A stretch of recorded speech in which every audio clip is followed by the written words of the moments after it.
Est-ce qu'entrer ici, c'est toujours une promesse? Oui, au départ, on avait pensé que ce serait l'entrée de Bastille, ces marches. Oui. Et puis finalement, ça n'a jamais fonctionné. Et on est devant... Est-ce qu'on peut dire le chef-d'œuvre de Monsieur Hoth? Ah ben je sais pas, c'est vous qui savez. C'est un chef-d'œuvre? Ah, vous ne connaissez pas l'histoire du concours? Mais si, je connais l'histoire du concours, mais chef-d'œuvre, c'est à vous de juger. Non. Certains pensent que c'est une architecture de Vespasienne. Oui. Vous commencez déjà On s'est habitué. Oui. Et puis c'est un lieu magique parce qu'ici passe tellement de belles choses que finalement on a oublié ce concours d'architectes où François Mitterrand tire la mauvaise enveloppe. Tout était encadré pour qu'on tire une autre enveloppe. celle qui était choisie. À l'avance. La bonne. Ah oui. Et on tire celle de Carlos Hoth.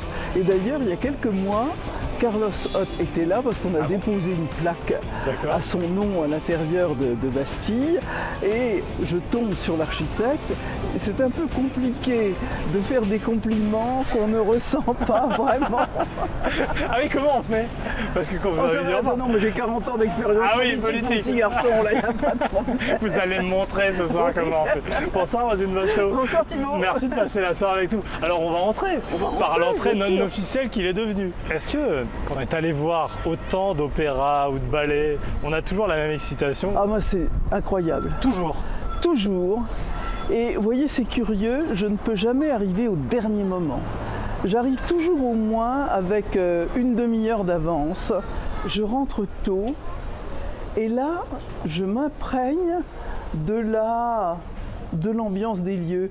Bonsoir. Bonjour. Vous allez bien? Ça va bien? Allez-y, on passe, bon, on traverse On va faire gling-glinguer les choses. Bonsoir, ça va bien? Très bien, et vous? Merci de nous accueillir. Ah, ça, Oui. je considère que c'est ma maison. Ah, carrément. Je suis chez moi.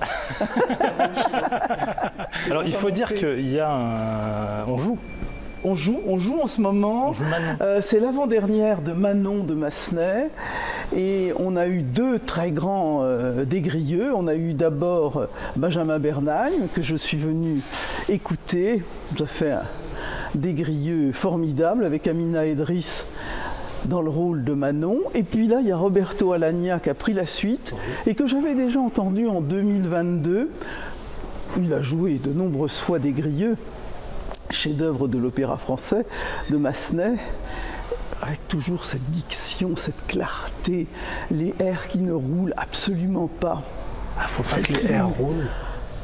Non, c'est ça la caractéristique d'un chanteur d'opéra. Il faut que le air soit long mais qu'il ne roule pas. Vous savez, les vieux chanteurs... Non, ça passe pas. Ça marche pas. Là, ici, c'est un lieu quand même un peu magique parce que vous avez l'entrée directement sur le parterre et là, à droite, il y a le salon Berlioz. Alors ça, c'est un petit salon pour les initiés. D'accord. C'est le salon des mécènes, c'est le salon des membres de l'AROP, l'association pour le rayonnement de l'Opéra de Paris. Donc ceux qui, comme moi, soutiennent l'Opéra de Paris. Alors il y a des très grands mécènes, je ne suis pas un très grand mécène, mais pour moi c'est important d'apporter ma contribution personnelle à l'Opéra de Paris. Et ça vous donne accès à ce salon qui est... C'est un endroit un peu politique, non? Voilà. Alors, petit détail sordide. Oui. Non. Les toilettes des hommes sont là. Oui. Et les toilettes des femmes sont au-dessus. C'est un vrai cauchemar. Allez, on faudrait faire l'inverse. Je ne sais pas quel est l'architecte qui a conçu ça. Alors, quand vous entrez dans la salle, là, vous êtes capable, avant, de saisir l'atmosphère pour savoir si ça va bien se passer ou pas, ou il ne faut pas exagérer? Oh non, je ne peux pas sentir. Mais c'est moi qui me mets dans la situation de recevoir, d'apprécier l'œuvre, de rentrer en moi-même. Et je faisais d'ailleurs exactement la même chose quand je me préparais aux questions au gouvernement à l'Assemblée nationale. Là, vous alliez sur scène. Quoique, il y a quelque chose. Oui, il y a allez-y, quelque je vous en prie. chose. Mais c'est vrai que cette salle est évidemment magnifique, 2745 places. Il y a certains qui disent en fait c'est moins, c'est plus... Enfin, avec 2745, le chiffre est juste et ça se situe évidemment dans les grandes salles des opéras du Paraît-il monde. que déjà des travaux sont prévus. Putain, il n'est pas si vieux que ça, C'est-à-dire, cet vous opéra. savez, ce qui est très surprenant, c'est que finalement, ces bâtiments modernes résistent beaucoup moins qu'à Châteaufort du Moyen-Âge. Oui. Et regardez ce qui est en train de se passer. On est en train de réparer le centre Pompidou pour 500 millions d'euros. Il va On fermer a pendant quoi, 4 ans, réparé 4 ou 5 le ans. Grand Palais pour 460 millions d'euros. Et là, la ministre de la Culture actuelle, Madame Dati, dans une dernière communication, a annoncé qu'il faudrait au moins 400 millions d'euros pour un bâtiment qui, de toute façon, dès le départ, a rencontré un certain nombre de malfaçons. Ça fait déjà la 3e critique en 10 minutes d'interview sur ce bâtiment. Hein. Mais oui, parce que le bâtiment n'a pas d'importance. Le bâtiment, il va être un écrin, comment dirais-je, assez spartiate de spectacles absolument géniaux. Et puis alors, regardez quand même, Oui. chaque spectateur, quand il s'assied dans un fauteuil de l'Opéra Bastille, ça coûte 123 € aux contribuables. Ah oui. Mais vous savez, l'opéra, vous avez... Oui, mais alors ça, c'est un problème, sachant que très grande partie de la population n'y vient pas ici. Oui, mais les travaux, enfin les politiques de démocratisation sont très actifs. Faire venir des jeunes, avoir des places très peu Mais chères. on est sûr que, c'est comme dans tous les milieux, est-ce que le milieu de l'opéra, qui est un milieu assez élitiste, a envie de s'ouvrir? Est-ce que c'est vrai? Est-ce qu'on en est sûr? Enfin, moi j'ai envie qu'ils s'ouvrent, Oui. parce que c'est une question de survie.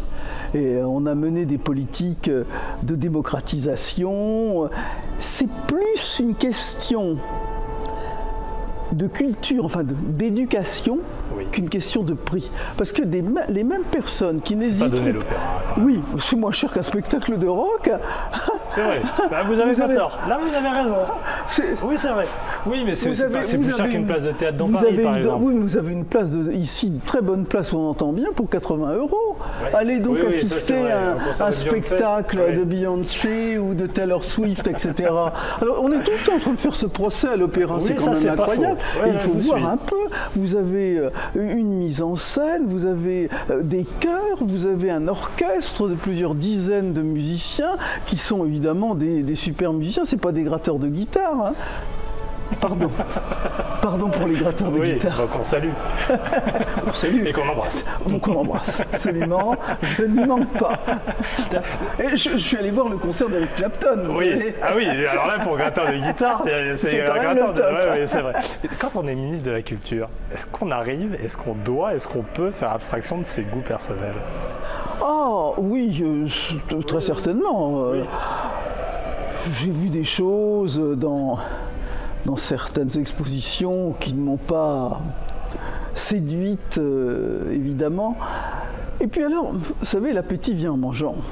Il y a des choses pour lesquelles je n'étais pas fondamentalement, je n'y étais pas fondamentalement attiré, puis je les ai découvertes. Il faut avoir l'esprit ouvert. Vous entendez, on va descendre. On peut se mettre dans le salon pour les retardataires. On va voir où on en est dans Manon. Vous l'avez vu à de nombreuses reprises. Oh Vous en oui. avez vu de nombreuses Cette représentations. mise en scène de Huguet, je l'ai vue au moins 4 fois. Ah oui. Alors là, il y a un ballet.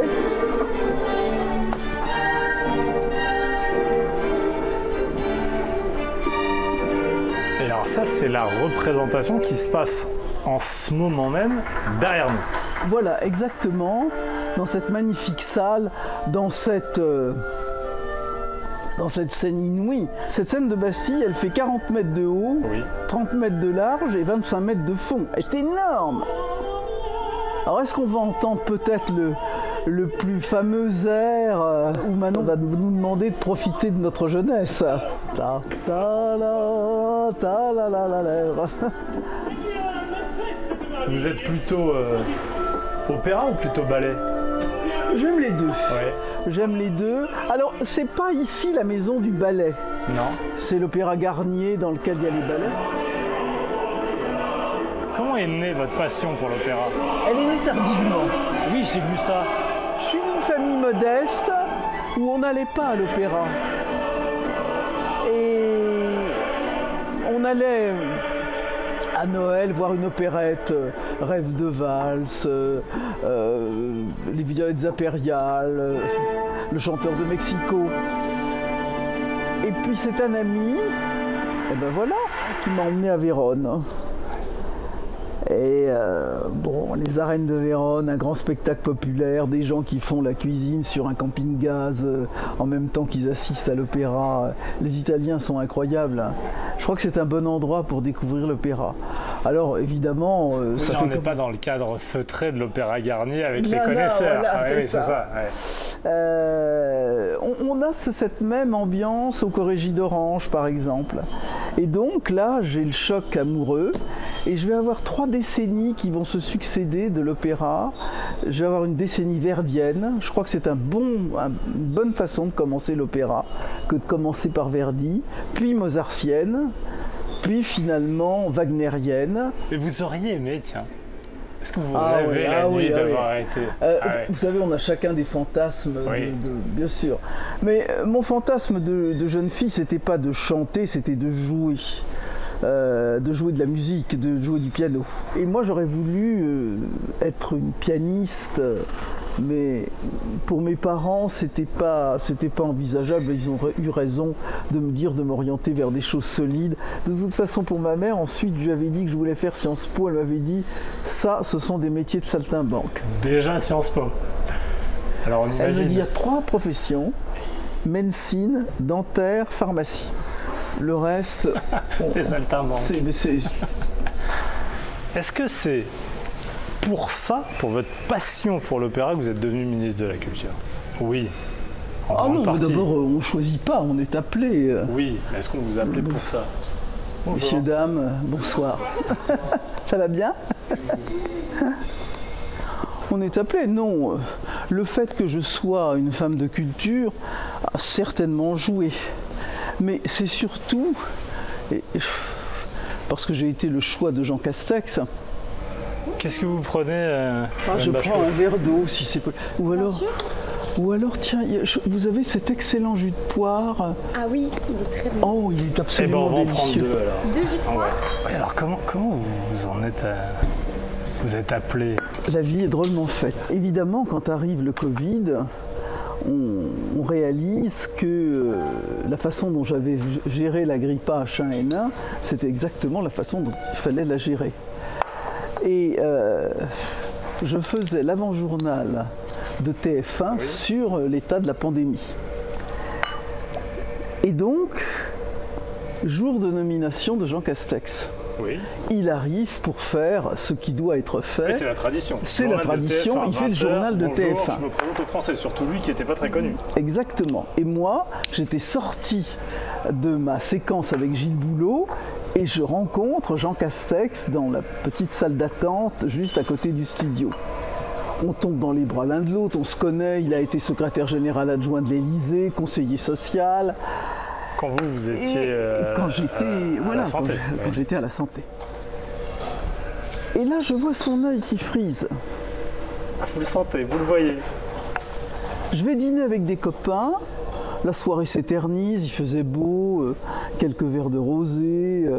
Les copains me disent oh, on va t'appeler ministre de la Santé, etc. Je dis déconne pas, je vais dire non, etc. Et j'arrive à 23h30 chez moi.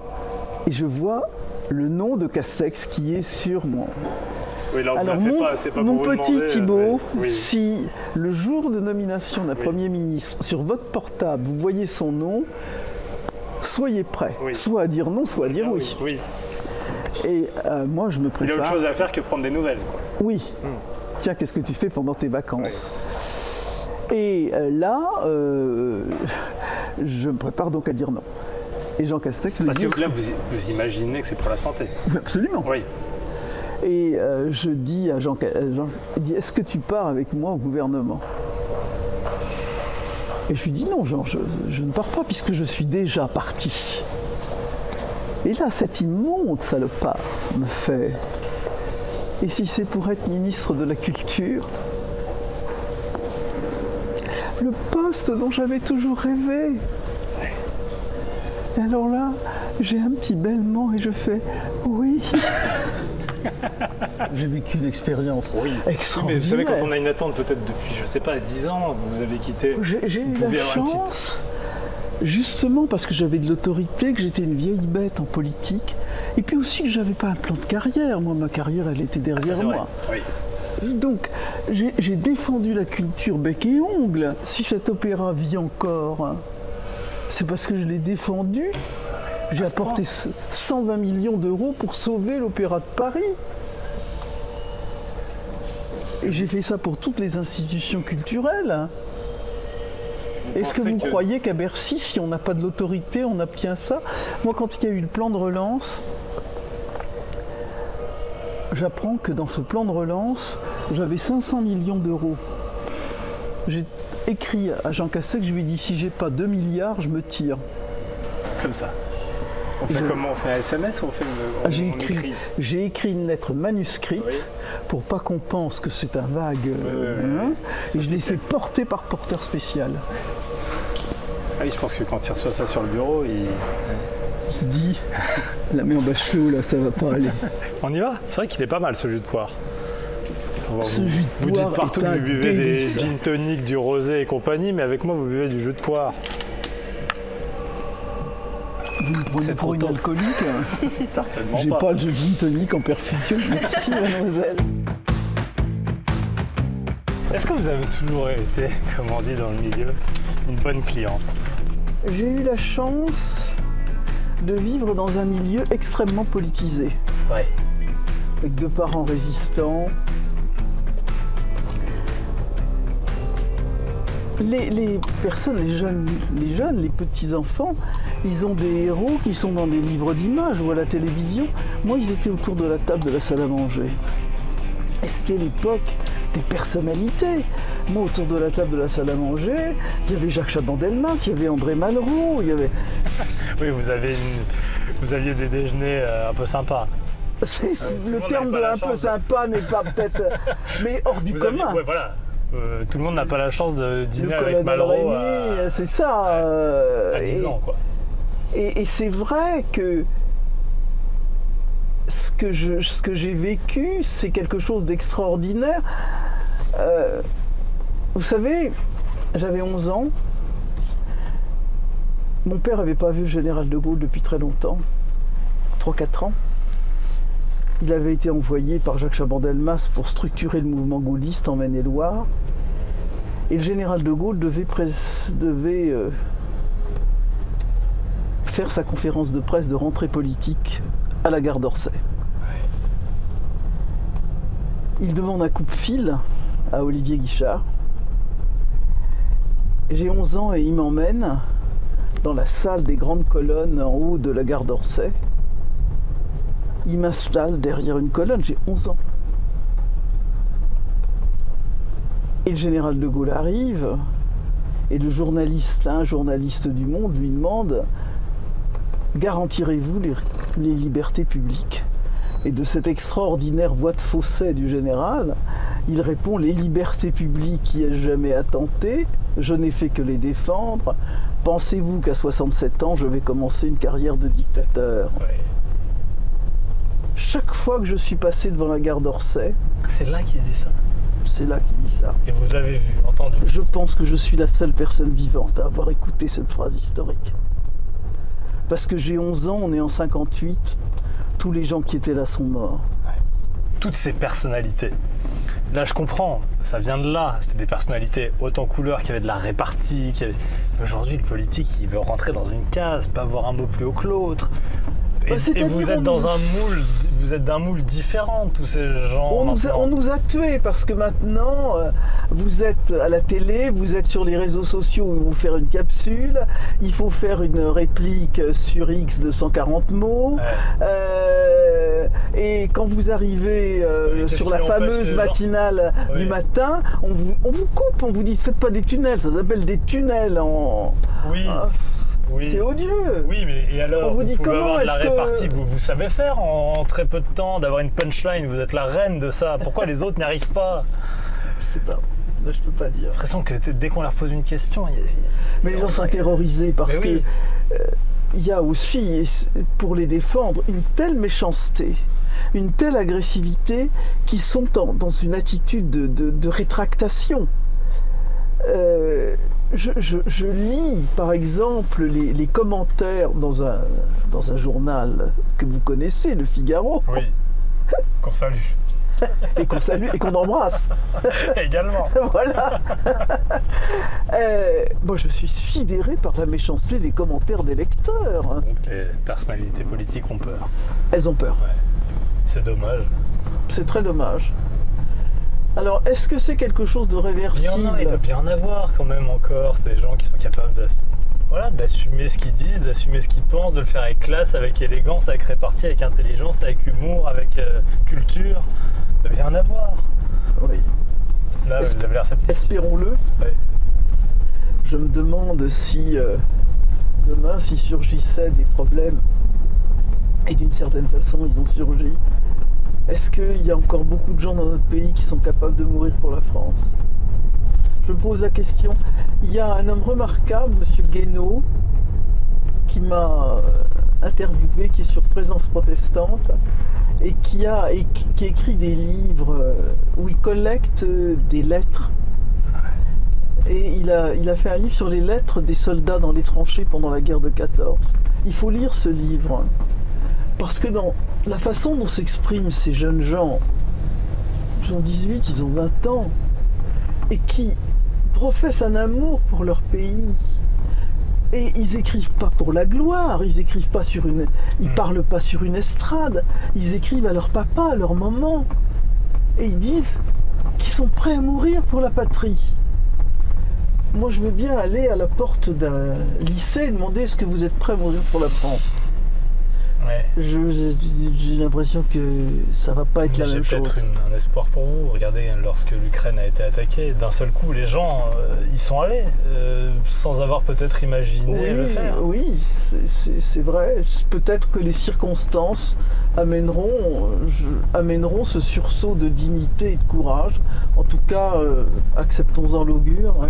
C'est intéressant, ça veut dire que dans une société plutôt en France pacifiée, le fait de ne pas être capable de s'engager pleinement pour son pays est un problème pour notre cohésion, pour faire avancer la France, notre pays. Voilà, bien sûr. Ouais. Il y a une disparition de ce qu'on appelle le moi social. Ouais. C'est-à-dire ce sentiment de faire partie d'une communauté. Et... Vous êtes sûr? Peut-être qu'il y a de plus en plus de communautés. Oui, mais il y a des mini-communautés. Ouais, et Tocqueville disait que le pire ennemi de la démocratie, c'était les petites sociétés. Le président de la République a parlé de séparatisme, c'est ça là? Oui, même si là c'était un terme ciblé. Voilà, c'est un terme ciblé, mais les petites sociétés, c'est-à-dire qu'on se reconnaît dans des petites communautés. Mais voilà. Et en plus, quand vous ne faites pas partie de la communauté, vous développez des phénomènes d'agressivité vis-à-vis des communautés qui sont autres. Karl Popper disait une phrase: il fallait ouvrir des débats amicalement hostiles. Est-ce qu'on est capable aujourd'hui d'avoir des débats amicalement hostiles? Guillaume, on peut descendre ici? Ce serait parfait. Ben voilà. Magnifique. Ah, c'est magnifique. Pourquoi vouloir venir ici? Peut-être à cause de ce que je vous ai raconté Orsay. Sur Orsay. C'est presque ce début de ma carrière politique dans la gare d'Orsay. Et puis le musée d'Orsay, c'est effectivement vraiment la cathédrale de l'impressionnisme et du post-impressionnisme. Bonjour. Bonsoir. Comment allez-vous? Ça va bien? Bonsoir, monsieur. Alors, vous êtes l'administratrice générale. Tout à fait, administratrice générale des musées d'Orsay et de l'Orangerie. Et vous me connaissez parce que vous étiez conseillère de Jean Castex. Jean Castex à Matignon sous l'office de Madame la Ministre. Voilà, ça fait un peu reconstitution de l'île dissoute. Hein. Bonjour mesdames. Ça va bien? Bonsoir. Contente de vous voir. Merci. C'est quand même quelque chose. Vous qui avez connu tous ces lieux, est-ce que vous êtes toujours épaté? Toujours? Ah, moi j'ai gardé mon âme d'enfant. Je n'en reviens pas de la chance que j'ai eue. Écoutez, on est là, on est tout seul dans ce musée. Regardez. Ah, on va voir un petit Courbet là. Il est absolument magnifique. Et il était chez Lacan. Oui, bien sûr. Caché. Oui. C'est une histoire incroyable ce tableau. Par une petite, je sais pas, une chose à glissière. Je trouve ça assez incroyable que Lacan ait eu ce tableau et qu'il le cachait, il le montrait de façon très privée. Je trouve ça magnifique parce que c'est admirable de beauté, un sexe de femme. Et c'est très curieux parce que les sexes d'hommes sont abondamment montrés dans la peinture et dans la sculpture, mais les sexes de femmes sont cachés et ça dit quelque chose du rapport à la sexualité féminine et masculine. Et c'est ça que dit ce tableau de Courbet. Et le fait qu'il ait été caché et qu'il soit maintenant montré et vu, eh bien ça montre que les choses évoluent. Vous pensez que les gens sont toujours gênés devant ce tableau? Peut-être, oui. Oui, peut-être qu'ils sont gênés. Moi, je ne le suis absolument pas, mais je ne l'ai jamais été. Mais aussi, peut-être, quand on est dans une profession médicale, la nudité, c'est quelque chose, évidemment, on vit avec. Hein. Donc, quand on fait des études comme les nôtres, on n'est pas à ce niveau-là. Est-ce que quelqu'un d'autre qui n'aurait pas été français aurait pu faire ça? Ça, c'est très français de faire un truc pareil. Alors,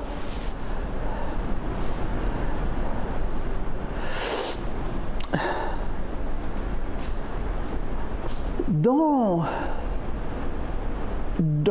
l'art du 19e siècle, c'est vrai que la France apparaît comme un pays de liberté, de laïcité, de remise en cause des élites, de remise en cause de l'Église, et que sans doute, dans cette époque, oui, il y avait sans doute qu'en France qu'on pouvait faire cela. Oh là là, qu'est-ce que c'est bien! Oui, on est en 1866.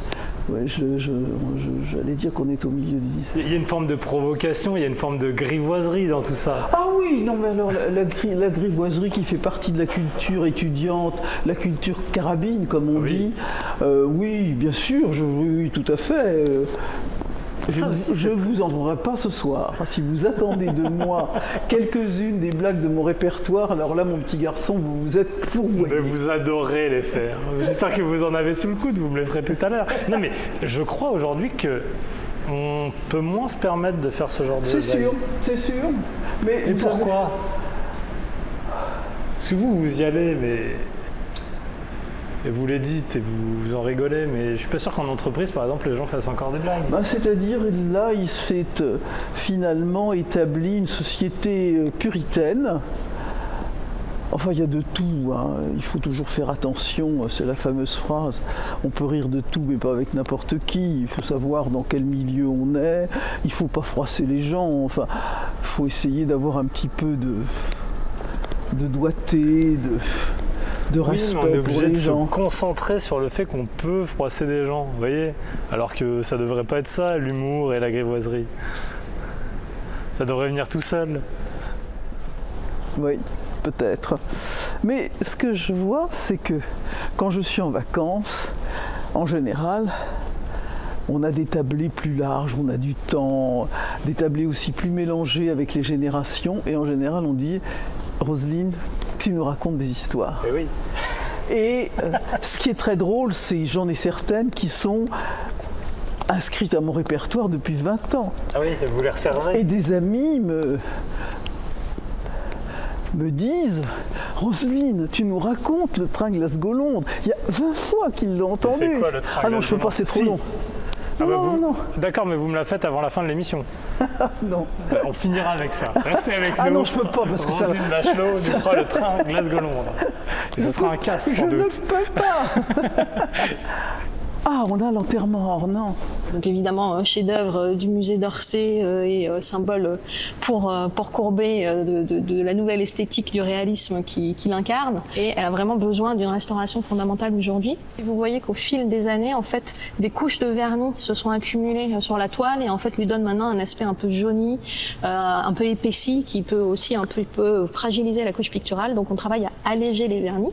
Et alors là, vous voyez des exemples dans le ciel de parties qui ont déjà fait l'objet d'allègement de vernis. C'est drôle parce que ce tableau, j'avais toujours l'impression qu'il se déroulait à la nuit. Et en fait, non. Oui, c'est vrai, vous avez raison. Non. En fait, on rend les couleurs. On rend les couleurs. C'est les accumulations de vernis qui l'ont jauni. Donc là, on allège les vernis. Et en allégeant les vernis, on le rend vraiment lumineux. Dites-vous que les chaussettes que vous voyez étaient vertes. Ah oui. En fait, maintenant qu'elles sont restaurées, elles sont bleues. Le chien était jaune. Maintenant, il est blanc. Alors ça se fait quand même sous l'égide d'un comité scientifique, donc de gens qui sont tous spécialistes de Courbet. Et donc on utilise voilà. des techniques radiographiques. Tout à fait. Ça fait l'objet. Lumière rasante, etc. Donc on va savoir combien de couches ont été rajoutées. Oui, bien sûr. Les restaurateurs travaillent toute la journée. D'accord. On peut les voir toute la journée. Oui, tout à fait. C'est pour ça qu'on a mis ces vitres, ce qui permet aux visiteurs d'en profiter quand ils viennent visiter le musée du lundi au vendredi, enfin du mardi puisque le lundi on est fermé, du mardi au vendredi. En revanche, tous les jeudis matins, toute la matinée, on propose des créneaux de visite guidée où le visiteur... Avec un nombre de visites limité, évidemment. Oui, tout à fait. C'est des petits groupes d'une vingtaine de personnes, mais néanmoins, ils franchissent le cap de la passerelle, de la palissade, et ils discutent avec les restaurateurs qui sont en train de travailler, qui leur montrent les techniques, ce qu'ils font, etc. Et ça, c'est vraiment un principe qui tenait à cœur de Sylvain Amic, le président du musée d'Orsay, de permettre que cette restauration d'un chef-d'œuvre du musée d'Orsay soit accessible à nos visiteurs. Ah, c'est génial. Ah bah voilà encore l'opéra. Je visite jamais les musées comme on va le visiter ce soir. Je vois 15 œuvres au maximum. Je sais ce que je vais voir et je reste un grand moment devant une œuvre que je détaille, dont je regarde tous les aspects. Parce que quand on regarde un tableau, en fait, quand vous passez, vous ne voyez pas tout. Mais regardez ce qu'il y a à voir. On voit, bon, un monsieur, une dame, et puis vous regardez, il y a un chien. Regardez comme il est joli, ce chien, avec sa petite langue rose. Et puis, la toilette, il faut la voir, les plisser. Et puis, vous voyez que, regardez, il y a une petite poupée, là. Il y a une petite poupée, un petit jouet. Et regardez comme le petit secrétaire est joli, il y a un petit secrétaire. Et le costume, qui est sans doute un petit garçon, parce que les petits garçons étaient habillés comme ça, avec les jolies chaussures, avec une boucle. Ce monsieur, comme il est élégant. Et vous vous demandez, mais la poire, avec un couteau. Le lacet, tiens, quand je regarde. Voilà, exactement. Ouais. Et vous regardez ces êtres, et vous pensez, mais est-ce qu'ils s'aimaient ? Qu'est-ce que c'était les relations entre eux? Et vous essayez de rentrer dans cette intimité, parce que je ne sais pas si vous avez le même sentiment, ils ont l'air si tristes. Je suis assez d'accord. Il baisse les yeux. Il baisse les yeux, il a un air effondré. Elle, ça c'est ce teint diaphane. Et ce tableau, si vous passez, vous passez, puis vous n'avez pas vu l'essentiel de l'œuvre. Mais là, c'est une histoire pour vous raconter. Mais c'est une histoire que je raconte et que je me raconte. Mais c'est ça le contact de celui qui regarde l'œuvre et de celui qui passe. C'est un contact intime. Comme quand on est assis à une terrasse de café, qu'on regarde passer les gens et qu'on leur invente une vie. Qu'on leur invente une vie. Mais alors je vois les gens qui sont là. Oui. C'est pas ça, visiter un musée. Vous ne pouviez pas refuser la culture à Jean Castex quand je vois votre passion. Je crois qu'on peut monter ici. Oh, je vous croyais. Oui, j'ai demandé, venez, on va voir Rodin. Ça vous dit? Vous ne résistez pas. Ma mère était une fan de Rodin. Est-ce que vous séparez toujours l'homme de l'artiste? Non, je ne sépare pas l'homme de l'artiste. Et c'est une souffrance. En tout cas, je souhaite que, comme on dit, on contextualise, qu'on explique, qu'on n'impose pas un modèle esthétique comme un modèle moral. Vous savez, la lutte contre les violences sexistes et sexuelles a été un des combats de ma vie publique. Et j'ai d'ailleurs été auditionné par la commission présidée par Madame Sandrine Rousseau à l'Assemblée nationale. Avec Rima Abdul-Malak, d'ailleurs, nous étions auditionnés toutes les deux parce que nous étions absolument en phase sur ces sujets. Et d'ailleurs, Rima Abdul-Malak a poursuivi mon œuvre dans ce domaine. Et c'est quelque chose auquel je suis extrêmement attaché. Le monde de la culture est aussi un monde de violence. C'est quelque chose qu'il faut intégrer dans sa réflexion sur l'art. Parce que l'art est un acte intime qui relève souvent d'un viol sentimental, parfois d'un viol physique. Mais il y a des phénomènes d'emprise. C'est aussi la puissance de l'artiste qui s'exprime. Et cette violence, elle me pose question. Parce que je demande en général à un artiste, est-ce que pour toi, cette violence, elle est consubstantielle? Est-ce que tu penses que tu n'aurais pas pu être ce que tu es sans violence? Et ce qui me terrifie, c'est que beaucoup me répondent « Non, je n'aurais pas pu faire cette œuvre sans violence ». Moi, je suis fondamentalement persuadé que c'est faux. Ça veut dire que pour ces artistes, la création ne peut venir que d'une douleur et d'un traumatisme. C'est ça. Mais voilà le bon vieux Bourdelle. Un ami? Un ami, ben oui, le musée Bourdelle est formidable. Il est dans le 15e arrondissement de Paris et c'est un musée gratuit. Rodin, est-ce que c'était pas un homme violent? Ah si. Camille Claudel. Et puis alors, il y a aussi, alors là c'est encore pire, c'est-à-dire le pillage des œuvres. Le fait que les femmes ont été non seulement violentées, mais pillées. C'est vrai. Ah ben on a du pompon là. Elle est formidable cette œuvre. Formidable. Elle a une douceur, non? Vous savez, dans la musique c'est particulièrement vrai. On sait maintenant qu'un certain nombre des œuvres de Bach ont été composées par son épouse. Je ne parle pas d'Alma Mahler, bien sûr, ou encore Fanny Mendelssohn, dont le frère a honteusement pillé les œuvres de sa sœur. Ah, c'est pas vrai. Ah, mais bien sûr. Il y a des lettres du père qui dit à sa fille « La composition n'est pas faite pour toi, tu dois te consacrer à l'œuvre de ton frère. » C'était ça. Je parle pas de Clara Schumann. Enfin, l'histoire de la musique est peuplée de femmes dont les œuvres ont été pillées par le compagnon ou le mari. Il n'y a pas vraiment eu, pourquoi d'ailleurs? Il y a eu des cas, des affaires, mais de vrais grands MeToo en politique. Pourquoi? Pourtant, ça semble pas être un milieu épargné, ça semble là aussi être un milieu de violence. Alors, il y a eu du MeToo en politique, mais je dois dire que les violences n'étaient pas exercées contre d'autres femmes politiques. Nous étions peu nombreuses. Moi, je suis rentré dans un parlement où il y avait 5,7% de femmes. Quand je suis arrivé, on était un petit nombre, et puis on avait celle qui avait réussi à intervenir dans ce milieu était quand même auréolé d'une certaine force, et c'était à la fois la cause et l'effet. C'est-à-dire que c'est parce qu'on était des femmes fortes qu'on était arrivées et capables de se faire respecter et qu'on n'avait pas très envie de nous chicailler. Non, la violence contre les femmes s'exerçait surtout sur les postes subalternes, les assistants, des petites journalistes, des personnels de service.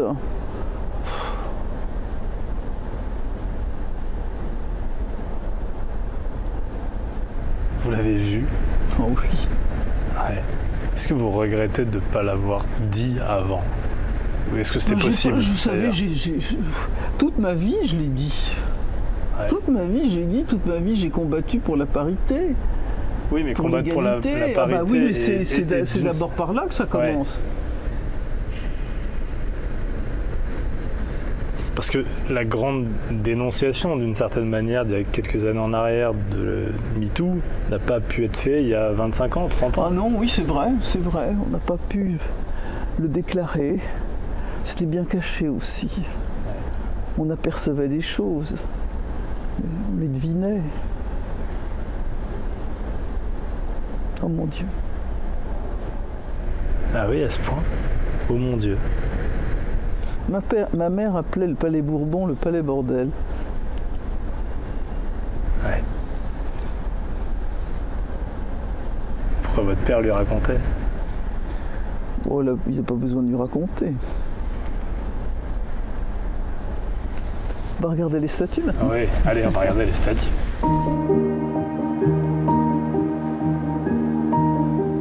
Merci beaucoup. Mesdames et messieurs, je salue les dames. Merci. Merci beaucoup. Bonsoir. Enchanté. Bonsoir à vous. Merci. Bonsoir à vous. Merci. Merci. Je comprends comment on fait de la politique. Il faut toujours serrer la main de tout le monde. Bah oui, c'est de la politesse. Oui, mais tout le monde ne fait pas ça. Et si je vais serrer la main de ces gens, ils vont se dire, mais c'est qui celui-là? Bah oui, mais justement. Au revoir, monsieur. Au revoir. Au revoir, madame. Passez une bonne soirée. Merci, au revoir. Vous avez été ministre sous 3 présidents. Alors ne me posez pas la question, lequel préférez-vous? Ah, c'est pas la question que j'allais vous poser. Alors allez-y. Quelle est leur principale différence? C'est par là. Je les ai définis par 3 qualificatifs. Je dis Chirac l'esthète, ouais. Sarkozy le bretteur et Macron le charmeur. Ah oui?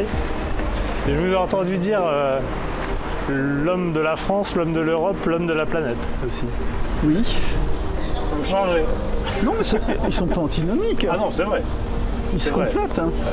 Qu'est-ce que vous essayez de me mettre dans des difficultés là? Quand même incroyable. Et alors, le point commun? Une culture absolument incroyable, et ce sont tous des hypermnésiques. Sauf Chirac à la fin de sa vie qui avait perdu ses capacités intellectuelles, mais l'hypermnésie de Sarkozy et de Macron, c'est spectaculaire. Vous dites quelque chose avec un chiffre, 3 ans après ils vous disent ah non mais c'est pas 17 millions, c'est 17 millions 5. Vous dites bah ouais c'est ça. La vie privée d'une femme politique, est-ce que c'est possible d'en avoir une? Ça, je n'en parle jamais. Ouais. J'ai une vie privée très belle, très riche. Est-ce qu'on a du temps pour soi? Oui, il faut en trouver. Il faut en trouver, bien sûr. Et vous savez, j'ai traversé ces pratiquement 50 ans de vie politique sans jamais m'exposer. Ouais. C'est une caractéristique, hein. Ouais. Une photo de moi dans ma cuisine, dans mon salon. Vous n'avez jamais fait Paris Match J'ai fait Paris Match, mais dans des... pas fait de... Et pourquoi? Parce que vous avez jamais eu l'ambition d'aller plus loin. Est-ce qu'il faut faire ça pour aller plus loin? Je ne sais pas. Je sais pas. Vraiment, j'ai une répugnance farouche vis-à-vis de l'exposition intime. Je pense que cette exposition est destructrice. Je pense que justement pour garder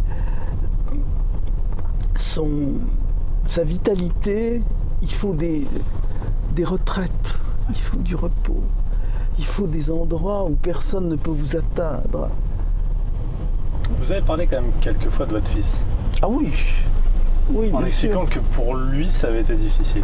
Est-ce qu'il y a, s'il y a un regret sur votre carrière politique, parce que j'imagine que vous êtes du genre à ne rien regretter, mais votre fils quand même, est-ce qu'il en a souffert? Vous le dites? C'est à lui qu'il faut me demander. Vous savez, quand on aime quelqu'un, pour parler de façon générale, on a des bons et des mauvais moments, on a des moments difficiles, et d'autant plus difficiles qu'on aime profondément quelqu'un. Je pense que si on fait la colonne débit crédit, la colonne crédit l'emporte, mais je l'espère en tout cas. Je l'espère.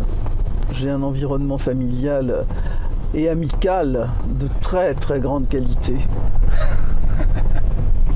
Je peux vous garantir que... C'est des amis qui viennent du monde de la politique. Il y en a? Est-ce qu'il y en a? Ah oui, bien sûr. Des oui, amis, quoi, vraiment. Des amis, oui, bien Qui, sûr. par exemple? Ah, Enfin, vous parlez pas de votre vie privée, c'est vrai. bah non, c'est pas drôle. Hein. C'est pas drôle, voilà.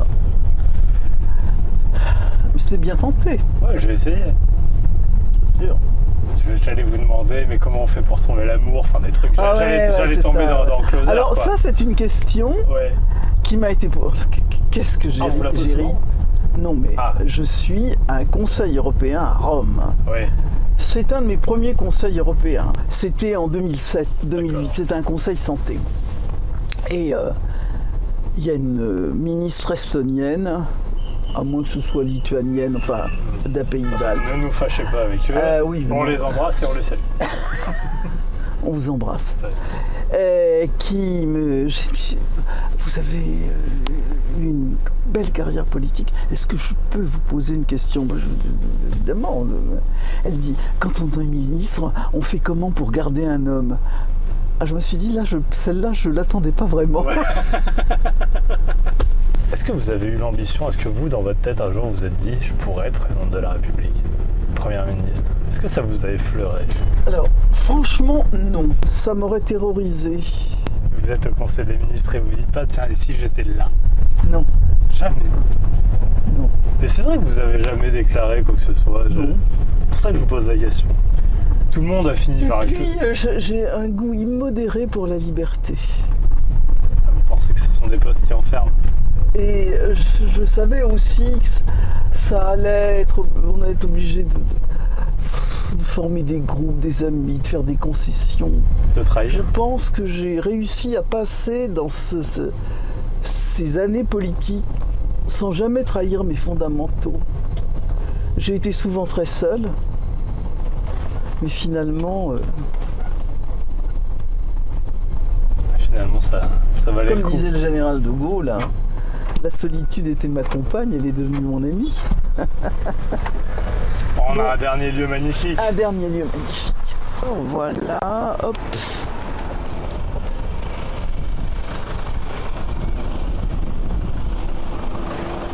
Ah oui, quand même. Et ici, est-ce que vous êtes déjà venu de nuit aussi? Alors, est-ce que je suis venue de nuit? Non, je ne crois pas. Si j'ai choisi les Invalides, c'est parce que c'est un lieu multiple. C'est d'abord un hôpital. C'est un musée. Admirable, le musée des armées. Et puis, évidemment, c'est la nécropole de Napoléon. Admirable. La nécropole aussi de grands soldats au service de la France. Et puis, c'est dans ma vie de ministre, ces cérémonies d'hommage. Ouais, je voulais que vous m'en parliez. C'est ça qui m'amène ici. Le général Georges Lain avec qui nous avons eu des relations tempétueuses Oui, pendant la rénovation de pendant la Notre-Dame. rénovation de Notre-Dame. Ah, c'est vrai, c'était parfois haut en couleur. Oh, c'était haut en couleur, parce que Jean-Louis, il estimait que c'était lui qui devait commander. Oui. Et vous estimiez que c'était vous? Bah oui. Bah oui. Enfin, je croyais que c'est lui qui avait la main, non? Non, c'était pas lui. Ah bah oui, mais enfin, Oui, bien mais sûr, enfin, il ouais. avait la main Ouais, pour conduire le chantier, mais Comment vous disiez tout à l'heure une hostilité? amicalement hostile. C'était ça? Non, c'était avec une amitié avec des aspérités. Oui. Thucydide dit l'homme de pouvoir occupe tout l'espace de pouvoir qui lui est imparti. Et donc finalement, quand il m'a vu arriver, il s'est dit bon, moi je suis l'envoyé du président de la République, cette petite bonne femme-là. Je suis un militaire. Oui, voilà. Ouais. Ça va pas se passer comme ça. Ah, admirer cette cour, mais Voilà, c'est. Vous êtes une gaulliste, vous le dites, vous l'avez répété beaucoup. Aujourd'hui, tout le monde est gaulliste. ouf, t'es gaulliste à la mie de pain. Ça veut dire quoi, ça? C'est l'expression de votre père? Oui, c'est ça. Tout le monde se l'approprie. Est-ce qu'il y a encore Oui, un non, vrai puis, gaullisme? bien sûr, les temps ont changé. Que serait le général de Gaulle? Quelle politique mènerait-il aujourd'hui? Vous savez, on ne fait pas parler les morts, on ne les fait pas agir. Je trouve ça d'ailleurs stupide. On peut se référer à certaines valeurs qui traversent le temps, l'amour de la patrie, l'honnêteté. C'est parce que le général de Gaulle se faisait porter la note de ses consommations que j'ai toujours fait ça dans les ministères que j'ai exercés. Je me suis fait porter à la fin de chaque mois la note de toutes les consommations que je faisais, de déjeuner, de dîner, et je faisais un chèque à la fin de chaque mois. C'est une façon de faire de la politique. J'ai jamais gardé un objet personnel. J'organisais des tombolas gratuites avec les cadeaux qu'on me faisait pour le personnel des ministères. Ils étaient ravis. Les billets de tombola étaient gratuits. Alors il y avait des trucs qui étaient horribles parce qu'on vous offre des trucs horribles. Et puis il y avait des trucs qui étaient... Je dois dire qu'un jour, on m'avait offert un sac Chanel. La maison Chanel m'avait offert un sac. Je dois dire que j'ai tourné autour du sac. Est-ce que je le mets à la tombola? Pendant au moins 3 tours. Puis j'ai dit non, faut que tu sois classe, Roselyne. Oui. Si tu donnes des trucs moches, faut aussi que tu donnes des trucs beaux. Donc le sac Chanel est parti à la tombola. Salut Napoléon. On va pas chanter la Jacquéenne. Non, mais est-ce que vous allez... Réveille-toi, ville sacrée, entends l'orgueil et ton amour, la sainte famille est rentrée, les exilés sont de retour, les exilés sont de retour. Allez voilà, victoire, victoire, qu'il soit béni dans sa maison, l'enfant prodigue de la gloire, Napoléon, Napoléon. J'allais vous demander de finir par l'histoire du train Glasgow-Londres. Mais... Non, ça je crois va qu'on va pas terminer être là-dessus. possible. Ça Vous va allez me pas le être dire en possible. antenne. Pas dans la cour des Invalides. Non, ah ouais, c'est pas possible. Quoi qu'ici, je suis sûr que c'est un moment très politique où c'est un grand moment de concierge et on se raconte des petites histoires, non? Qui est là, qui est pas là, qui serre la main. Dans le temps, vous savez, on a perdu ça, mais on allait aux sépultures des hommes politiques, les maires, les conseillers généraux. Et puis, on allait en procession derrière le corbillard, enterrer le corps, faire la sépulture. Et là, c'était là qu'il y avait des grandes discussions politiques. Alors, il y avait, on récitait les « Je vous salue Marie » et les « Notre Père » en répond. C'est-à-dire, la moitié disait le début du « Je vous salue Marie », puis on répondait. Alors, pendant la première partie, évidemment, on discutait. Voilà. Merci Roselyne Bachelot. Merci. Merci d'avoir passé la soirée. Et puis, merci vous avez Thibaut. offert un parcours magnifique. Oui, c'est bien. Hein. Ah ben non, mais moi je suis pas difficile, je prends que le meilleur.